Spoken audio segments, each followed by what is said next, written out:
ବି ଜାରି କରାଯାଇଛି।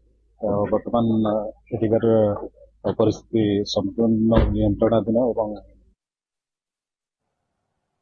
अधिक सूचना आम सहित जोड़ी होती देवव्रत जेना आम प्रतिनिधि। देवव्रत, एवं स्थिति केमती?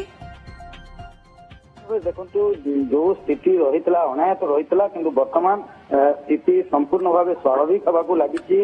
घटनास्थल में पश्चिमांचल डीआईजी ब्रिजेश राय पहुंची, एसपी रही, जिलापाल शुभंकर महापात्र और अन्य समस्त जिला प्रशासन वरिष्ठ अधिकारी मैंने रही, प्राय 10 प्लाटून पुलिस फोर्स एठारे मुतयन रही। जो अंचल घटना घटी से समग्र अंचल में बर्तमान भारतीय पिंगल कोड 163 धारा को लागू करा जो दुकान बजार गुड़ाक रही से दुकान गुड़िक बंद करने जिला प्रशासन पक्षर अनुरोध कला समस्त दुकान बजार बंद रही।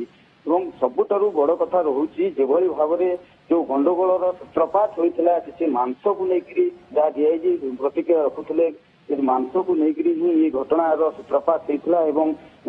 दुई गोष्ठी मध्य व्यापक मात्रा पथर माड़ टेका पथर माड़ होता।